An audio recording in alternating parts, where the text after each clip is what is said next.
Halo CS kami semua. Pembahasan film kali ini tentang seorang pria yang tak kunjung mendapatkan pekerjaan. Hingga ia pun bertemu dengan adik iparnya dan akhirnya memutuskan untuk hidup bersama dengannya. Lalu bagaimana ceritanya ia bisa meninggalkan istri dan hidup berdua dengan adik iparnya? Mari kita kupas alur ceritanya.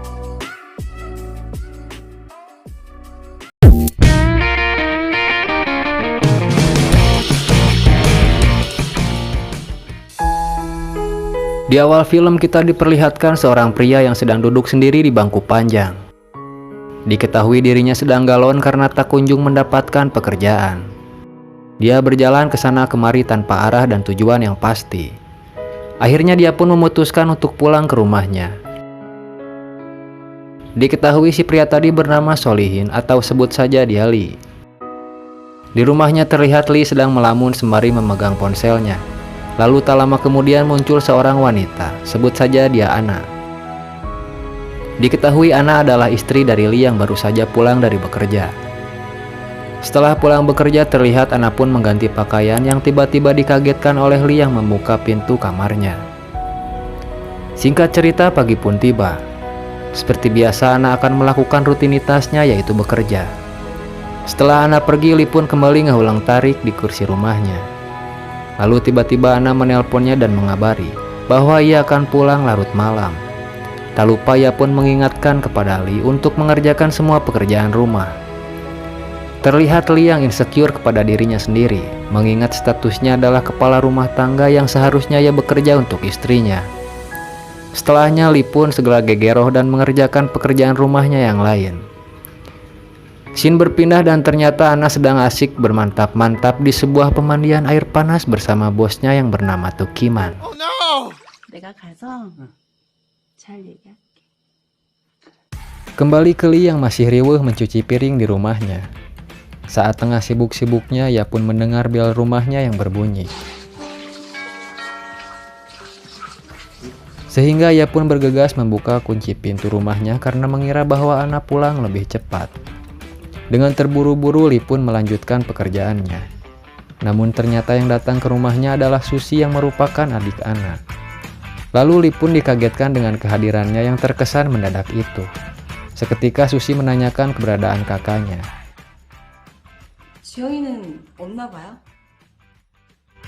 Dengan malu-malu Lee pun menjawab bahwa kakaknya sedang bekerja, sedangkan ia sendiri mengurus pekerjaan rumah.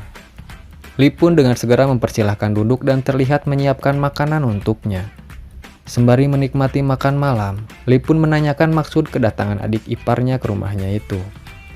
Lalu Susi pun menjelaskan bahwa ia akan ikut menginap selama beberapa hari di rumah tersebut, karena ia mengaku sedang bertengkar dengan sang suami. Selesai makan terlihat Susi menumpang mandi di rumah itu. Sedangkan Lee sengaja keluar karena ingin udud sekaligus menunggu istrinya pulang.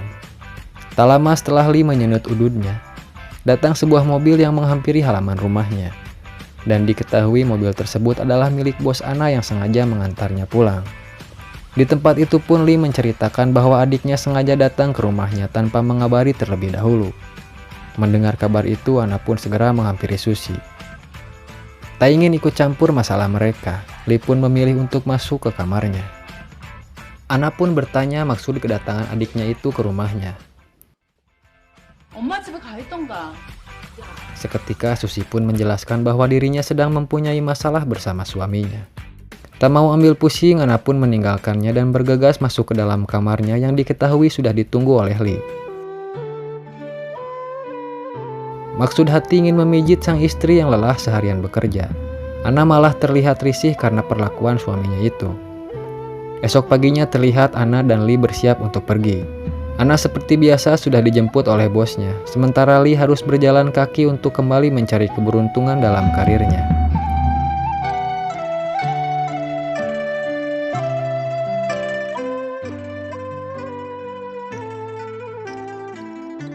Dan Susi sendiri sepertinya hanya akan rebahan santai di rumah mereka. Mengetahui Lee akan kelelahan karena seharian mencari pekerjaan, sebagai seorang adik ipar yang baik Susi pun menyiapkan makan malam untuk mereka santap berdua. Setelah sampai rumah, Lee pun bergegas mengganti pakaiannya karena akan bersiap menyantap hasil masakan Susi. Tak lupa Susi pun menyiapkan sebotol minuman cap orang tua untuk pemanis dalam hidangan mereka. Terlihat Susi yang mencoba mendekati Lee. Ia pun duduk sambil menangis menceritakan permasalahan hidupnya kepada sang kakak ipar. Alih-alih meredakan kesedihan Susi, Lee malah nyosor-nyosor dan ya begitulah. Dan adegan mantap-mantap pun tak bisa terhindarkan lagi. Pada suatu malam terlihat Lee meminta jatah servis ganti oli kepada sang istri. Namun Ana terlihat tak mau melayaninya, mengingat Lee sampai saat ini belum juga menafkahinya. Ya ibarat ada uang abang saya, nggak ada uang abang ditendang. Hingga akhirnya Lee pun galau dan memutuskan untuk duduk santai di halaman rumahnya. Siang harinya terlihat Ana dijemput kembali oleh bosnya. Dan di tempat lain terlihat Lee sedang jalan berdua bersama Susi. Mereka berdua pun saling menceritakan permasalahan dalam hidupnya. Lee dengan kegalauannya, sedangkan Susi semakin tak jelas dengan status rumah tangganya. Pada malam harinya terlihat Lee duduk di bangku halamannya, menantikan Ana yang tak kunjung pulang setelah tadi siang dijemput oleh bosnya. Namun diketahui ternyata Ana sedang asik berwik-wik ria bersama bosnya tersebut.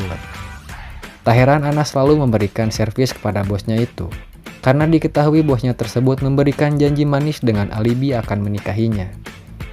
Setelah selesai mereka menjalankan aksi wayang goleknya itu, terlihat Ana yang terus mendesak untuk menagih janji bosnya itu.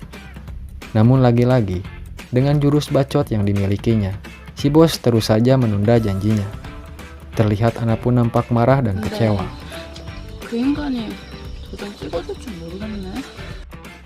Scene berpindah. Nampaknya Susi memutuskan untuk pulang ke rumahnya. Namun tiba-tiba datang Lee yang seketika menahannya. Dan karena mereka sudah lama tidak merasakan servis dari pasangannya masing-masing, akhirnya mereka berdua pun melakukan adegan mantap di sebuah kamar. Terlihat Lee dan Susi semakin akrab karena terlalu sering tinggal bersama di rumah. Mereka berdua pun sudah tak merasa canggung layaknya hubungan kakak dan adik ipar. Seharian mereka habiskan waktu berdua. Hingga suatu ketika, di saat Lee sedang manja-manja geli di paha Susi yang mulus rahayu, tiba-tiba mereka terciduk oleh kedatangan Ana. Tampak Lee pun sedikit memberi penjelasan kepada Ana. Namun sayang, istrinya tersebut tak mau mendengar hal apapun darinya. Terlihat Lee yang sedikit galau, namun hal itu tidak terlihat di wajah Susi. Ia pun tak mempermasalahkan jika kelak Lee dan kakaknya harus berpisah, karena hal itulah yang ia harapkan. Mengingat dirinya saat ini sudah semakin nyaman bersama Lee. Dan ternyata hal serupa pun dirasakan oleh Lee. Merasa dirinya sudah kagok edan, dan berpikir sudah tak ada harapan lagi untuk mempertahankan hubungannya dengan Ana.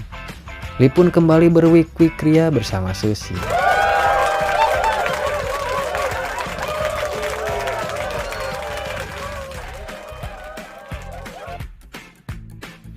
Usai mereka melakukan adegan yang diburamkan, mereka berdua pun memutuskan untuk pergi dan meninggalkan rumah tersebut. Dan sepertinya mereka berencana akan membuka lembaran baru. Sementara di tempat lain terlihat Ana yang sedang bertengkar dengan bosnya.